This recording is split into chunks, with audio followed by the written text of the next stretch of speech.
Hello, everybody. Always Dizzy here. I am back with my recap from round 5 from the 2024 New Year's Open. Um, so as a recap, up to now, having a terrible tournament so far, with a score of 1 out of 4. I lost to two. Well, I had 3 losses, but 2 of those losses were against a 1400 and a 1200, I believe. So, yeah, not having a great tournament so far, but I wasn't surprised because I knew that the tournaments on the mainland full of super underrated kids. So it's kind of par for the course. I'm used to that. But at the same time, yeah, I was not doing great. Had one of the lowest scores in my section.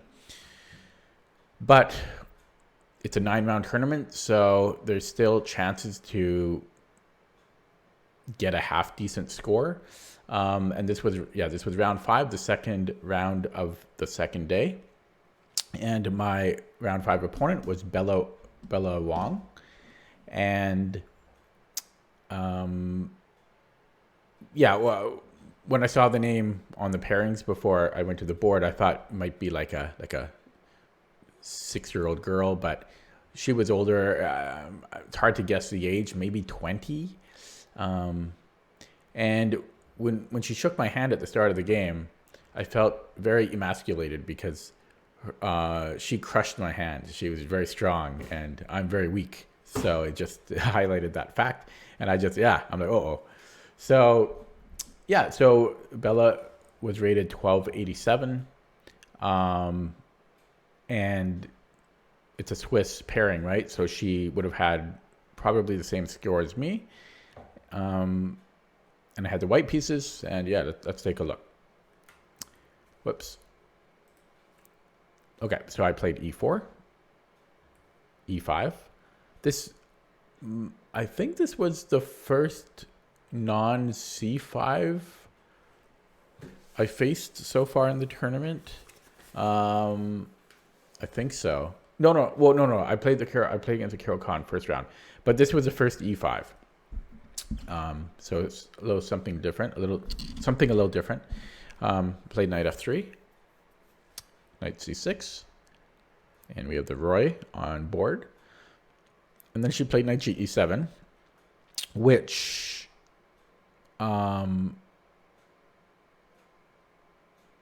is a little bit unusual. I believe this is the Cosio defense. Had to think there for a second. Which, I don't know, I felt okay about. I don't know the line super well, but at the same time, I don't love going into deep mainline Ruy theory. It just, I don't know, gets a little dry. So I didn't mind it. I castled. She played a6. And this is always tough, right? Do we go to a4 or c4? Oftentimes, I feel like it doesn't matter because I feel like black will play b5, and then we'll have to retreat the bishop back either way. But it does matter because, first of all, black might not play b5. Or they might not play it right away. And I played bishop a4. I already looked at this and I already forgot what my repertoire move is, but bishop c4 might be slightly better, like 20 centipons better. I'll have to check that again. But I played bishop a4. She played d6. And then I started to doubt myself. Even though d6 is like supernatural, not supernatural as in the like ghosts, but I was mostly expecting b5 here, and so d6 threw me off a little bit. And then I started to just really get worried about bishop g4 because in general, I hate dealing with these pins. I'm just not super experienced against them. And I just find them frustrating, and it limits my options. And I don't know. I don't like being handicapped by not being able to move my knight. So I played an inaccuracy, a timid move overly prophylactic of h3 here. Yeah, I just didn't want to deal with bishop g4. I forget what the best options were, but probably just... Yeah, probably either c3 or d4. I'm guessing maybe even rook e1. Basically not h3. But h3, I mean, it's still okay. It's just not perfect. It's just not optimal. She played b5, and I retreated. And she played knight g6, which is basically one of the main ideas in the Cosio, to put the knight on g6. Yeah. And so time-wise, yeah, nothing notable to mention. So I played c3 here, bishop e7, d4, just trying to open up the center now that I'm castled. E takes d4, c takes d4. Oh wait, is this where I... Okay, yeah, sorry. And then she castled. So we have a nice position. I slowed things down a little bit with h3, so my development isn't as good as it could be. But I'm also not having to deal with that bishop g4 pin. I have options with like a4. I don't know. I like white here. I played knight c3. And she played knight h4, which I think isn't the greatest move, but I didn't mark anything in my notation, so it's probably okay enough. I didn't want to take the knight, even though I think the engine said taking the knight, it might even be the best move. At the very least, it's one of the best. Just because, I don't know, I felt like I didn't hate taking it, but it wasn't my preference. I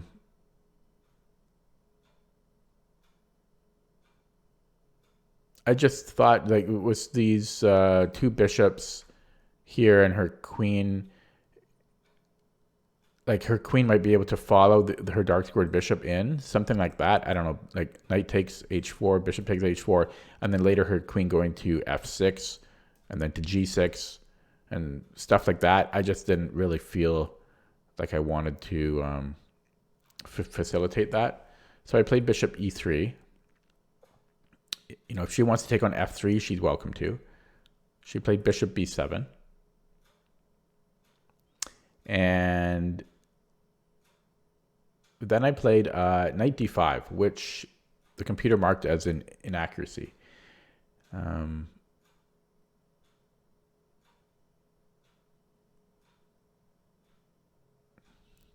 So I'm just trying to think what my...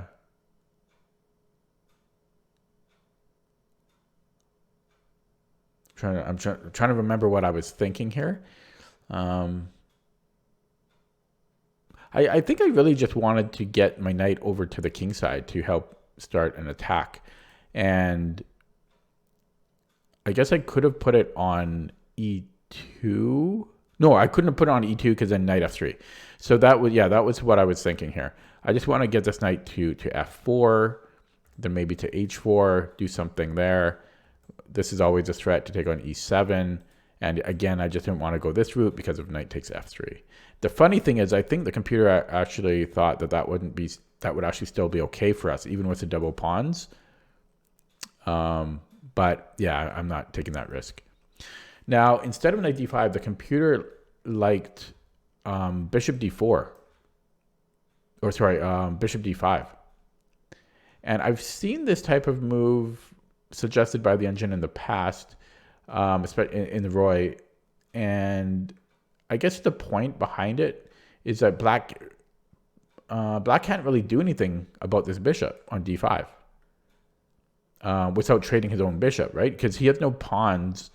He has the c pawn, but to push the c pawn, he'd have to move the knight. And this other knight can't dislodge. It's going to take him 4 moves to get to f6. Well, more than that in this position. And yeah, he just can't dislodge my bishop. So the only thing he could do really is knight a5. when I'm not sure if we would take on b7 there or make him play c6.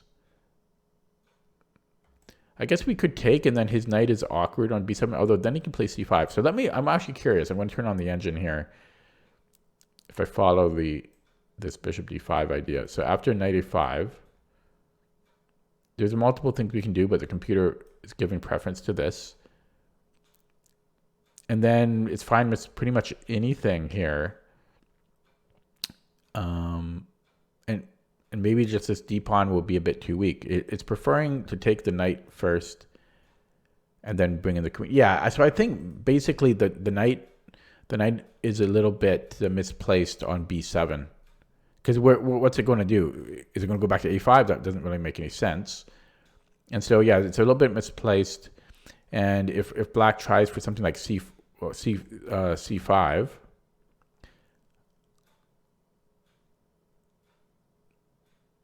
I guess we could close it down. And then again, his knight is terrible. So his knight's just misplaced there. So that bishop d5 move is interesting. Interesting idea. Okay. But I played knight d5, and she took on f3. I took with the queen. And again, I don't have the engine on right now, but I think the computer suggested, or not suggested, but I think it said that you could even just take with the g-pawn again. I think it was actually, didn't hate it. But yeah, I'm not playing that. So queen takes f3, knight e5 now. And then I thought for a very long time on my next move. It actually felt like a lot longer than what I recorded. So I thought for 7 minutes here, which is a long time, because I went from 37 minutes to 29 minutes, and we're still kind of early middle game. I was terrified here of something that I didn't need to be. I think I saw ghosts here. And my opponent was probably wondering what the hell I'm so concerned about here, especially when she's attacking my bishop and I really have like one move to go to, because it doesn't really make sense to go to d1. So yeah, she was probably wondering what I was thinking about. But what I was scared about here was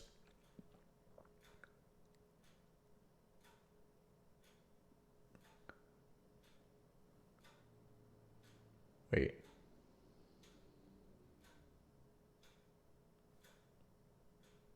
No, sorry.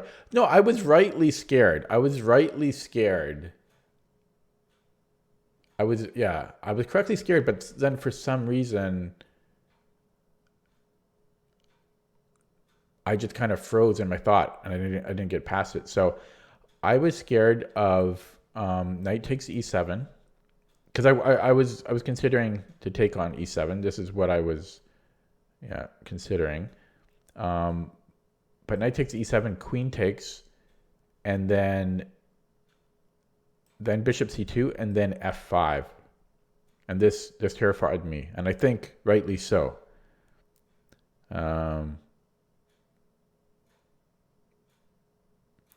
Yeah, but then for some reason maybe I wasn't. Maybe I didn't see a ghost. Maybe I was correct, but I just spent a little bit too much time on this. Yeah, so I was scared of that. And if I put on the engine, I think my analysis was correct. But then I just got a little bit too scared in general. Yeah, so if I put this in the engine, yeah, so this is equal. This is now equal. Yeah, so I did the right thing, but I just got a little bit scared. So turn off the engine here. So in the game, I did play bishop c2 after a long think, but I was trying to avoid this because I wasn't sure about if black took on d5. And I just wasn't sure about the double pawns here. I didn't, to my credit, I didn't immediately just like dismiss them as being terrible, because they do control some squares. And black's knight is kind of a bit awkward. I guess he can go to b4, and then I might have to play. Well, no, yes, right. And then I might have to play bishop c1, which I didn't love. But if you look at the perks of the position, look at my bishops and my queen. I actually have a lot of attacking potential on the king side here. So this actually would have been okay. And if I put on the engine just to check the eval very quickly, yeah, this is about half a pawn to white, so 0.5. But I don't know. I think I spent a little bit too much time thinking about all that. But yeah, I played bishop c2, and I thought for sure she's going to take the... well, I thought probably like something like 60% chance she'll take the knight, and 40% or else she'll play knight c4. She didn't play either of those things. And so up to this point in the game, like I was lower on the clock, right? Yeah, she had 41 minutes. I had 29 minutes. And, you know, my score was 1 out of 4 in the tournament so far. And she's giving me a lot to think about in this position. Like this bishop on b7, this is kind of annoying to deal with. So I wasn't feeling great in this position. I was not feeling super confident. I felt like okay, but yeah, not fantastic. But then she played a really strange move. She played c6, which made no sense to me when she had two much better moves, just bishop d5 or knight c4. So this was bizarre. That was really bizarre to me. And as soon as she played it, I'm like, okay, like there's no way that's good. So I don't know. That was strange. She's showing her 1200 rating with that move. Up to now, I think she played okay. But yeah, c6, bizarre decision. So here I was faced with two options, basically, right? To take on e7. I mean, that's the most natural move. But I didn't take that. And the move I played was actually classified as a blunder by the engine, or by Lichess, anyways, because Stockfish doesn't designate blunder or mistakes, just gives evals. At the time, I thought my decision was very mature, and I thought taking was okay, right? I thought taking was okay, and then we proceed with our attack, but I felt like it was still a fair bit of work.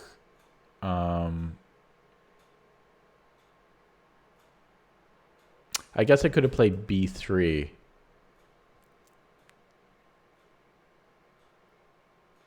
Even then, no. Then he can just go here. So I don't know, but I played knight f4 instead because, yeah, taking e7.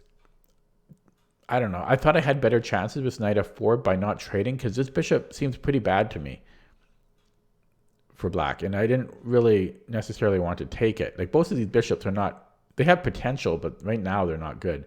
And so I thought my knight could be annoying by rerouting itself further into the king side to help assist in the attack.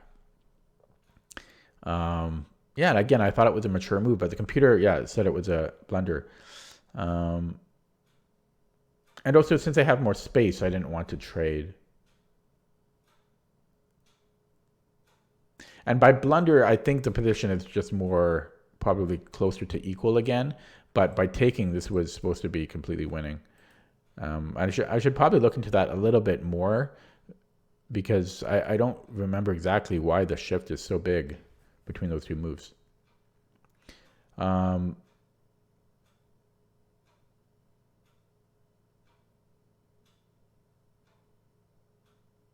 Yeah, then my opponent played another blunder. So she kind of collapsed here. Like the c6 was so strange. But okay, maybe she didn't like my bishops being open. So maybe that was reasonable, but I just don't see how c6 would ever be a good option. And she also had the knight c4. So I don't know. c6 was weird. And then after this, after she played bishop f6, which might seem not terrible at first glance, but it doesn't really help black. And then I got to play knight h5, attacking the bishop again, threatening to give double pawns.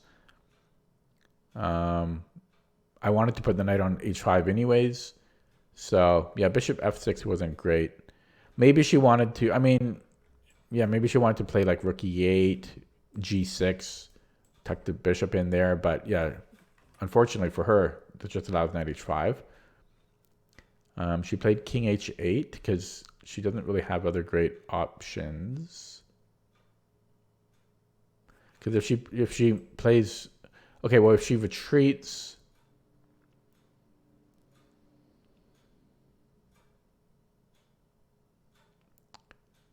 well, I didn't put any notes against king h8, so it was probably fine. I played rook a d1, just bringing in one of my inactive pieces, and then I have threats such as e5 here, I think. Yeah. And then I also have rook lift ideas, so it seems like a reasonable move to me. The computer said, though, that e5 is even stronger. It's just more direct. Bishop h4. I guess we're playing just g3 there. If she goes to, after e5, if bishop g5, we're probably going to win the d6 pawn. So maybe we just trade on g5 and then just take on d6. Oh, no, yeah, maybe something like that. But yeah, the computer preferred e5 instead. She played queen e7. And here I decided to take, because at this point, yeah, so here I was seeing some tactics where this knight seemed trapped. So b4 almost wins the knight, but unfortunately she can escape via c4 to b6. So I thought if I played b3 first, stopping knight c4, I could then play bishop d2 and the knight will be trapped. So I thought this was a good time to take the bishop and give double pawns. And even without this knight threat, the pawn structure for an endgame favors me, right? With the double pawns and also an isolated pawn on the h file. So here I took on f6, but the actually better still was e5. But I was down to 21 minutes at this point, and I didn't want to get into time trouble so I didn't want to overthink things. But yeah, I took on f6. She recaptured with a queen. I traded queens, and we have this structure. I did proceed with b3, continuing with my idea of going after the knight. And she played, I think, what was the only reasonable move, which was c5. Freeing up a flight square for the knight on c6. But this does give me a pawn, so I took on c5, d takes c5, bishop takes c5. So I'm feeling very good here at this point. Like, I feel I'm winning for sure. And then she played rook g8. And I played rook d7. Just bringing in the rook, and it kind of freezes the knight on a5.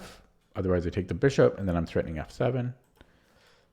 She played bishop c6, which, yeah, was not the best response. I'm not sure what the best response would be. Maybe to try to trade rooks.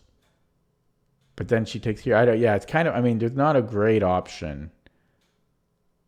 There's not a lot of great options for her. Bishop c6. I took on f7, and then she made a blunder here. She played rook f8, and it was kind of funny because when she played it, sometimes it's interesting to watch your opponent's body language and everything. When she played it, she was cool as a cucumber. As soon as she played it, I saw that it was a blunder, right? Because my bishop is covering f8. But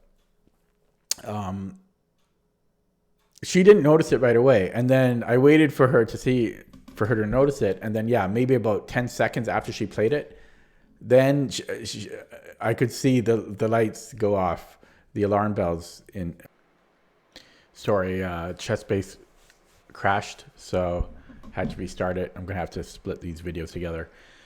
So after she played rook f8, she was trying to mask the fact that she had blundered, in case I didn't see it. And the funny thing is, so she did something kind of like she played rook f8, and then she kind of went like something that not that dramatic, but enough that even if I didn't see that she hung it, that I might have picked up on something.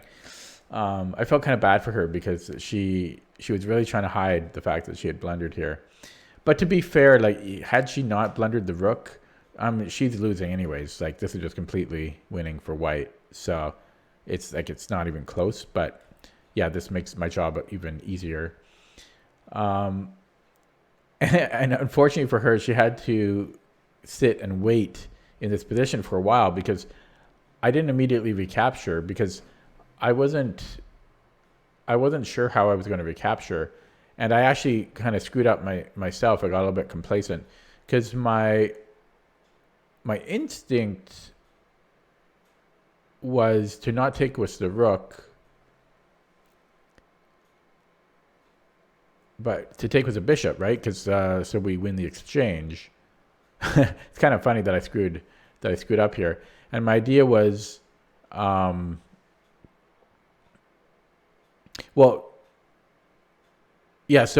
the reason I didn't end up playing bishop takes f8 is because I saw a ghost.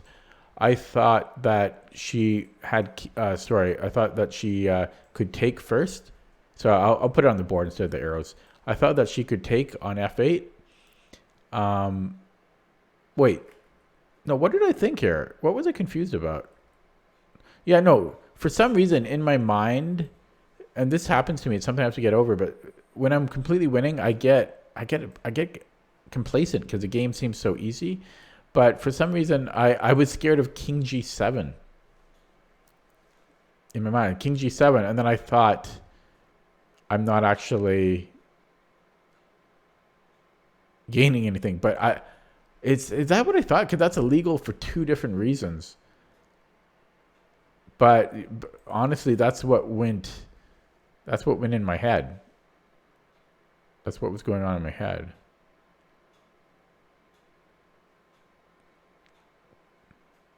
Yeah, I can't explain it beyond that. It's kind of scary sometimes what your brain does. But yeah, I got scared that she had king g7, which made no sense. So my response was equally bizarre as her rook f8. I mean, it's embarrassing to say, but yeah. So I took with a rook. Man, that was weird, eh? Yeah, so she recaptured and I took with the bishop. That was so bizarre of me.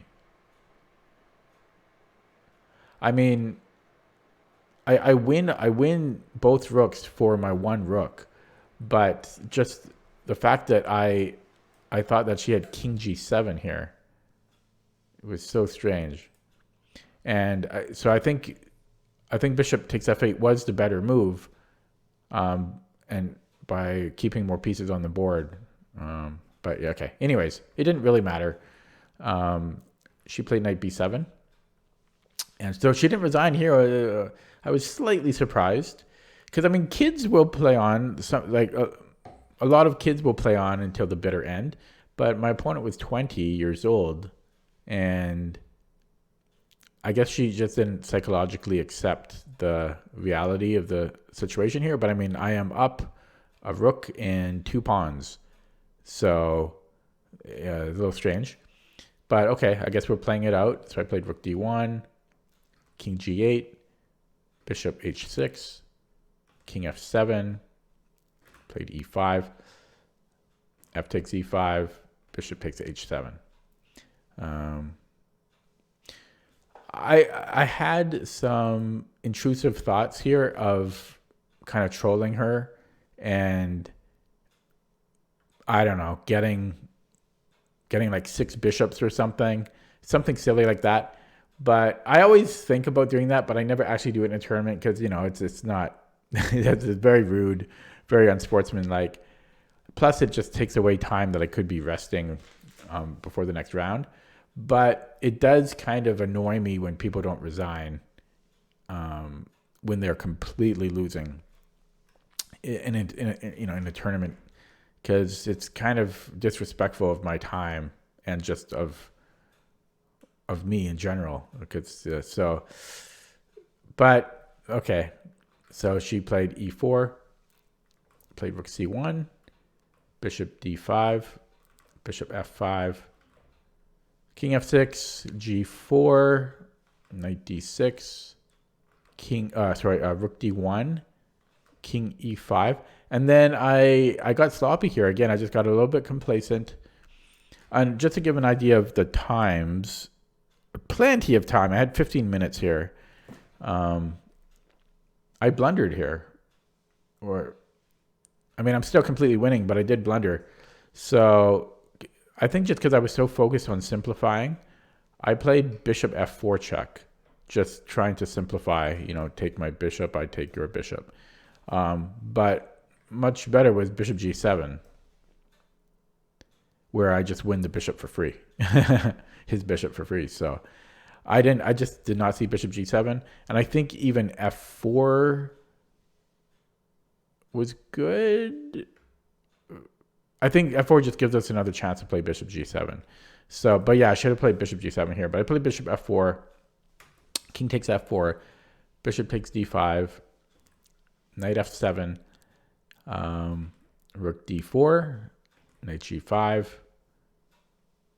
king g2, protecting h3, king e5. And I thought at this point, like again, I could just troll her.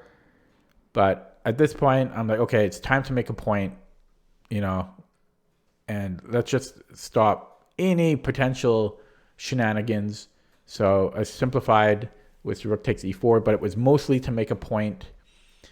She took the rook, I took the knight, she took the bishop, and I was just starting to calculate how I would proceed here. Probably I would have played g5 when she resigned, finally. So the proving the point actually worked out, because then she realized, like, okay, no chances here. Yeah, so I won my 5th round, and it was overall a pretty easy win. It was the only easy game I had all tournament. No disrespect to my opponent, but yeah, the only easy game. The opening, though, was not easy. This did give me some anxiety, especially here after knight a5, being fearful of taking on e7 and then this f5. I thought for so long here, and yeah, I started to become a little uneasy about this position. Had she taken on d5, wasn't 100% sure about it. Objectively, it's good though. After that, though, she fell apart. As soon as she played c6, she just crumbled. C6 and then bishop f6 was not great, and then she blunders the rook a few moves later on f8. So yeah, she really just kind of fell apart there. She's just having a bad tournament. Yeah, so I got another win, which it was really needed, and I was at 2 out of 5, which is so much better than 1 out of 4. So 2 out of 5. And then I still had 4 more rounds to go. So yeah, so that was round 5. I hope you enjoyed the video. I will be back with round 6, probably 2 days from now. I'm planning to schedule these videos 2 days spaced apart. And yeah, okay, that's going to be it for now. See you next time.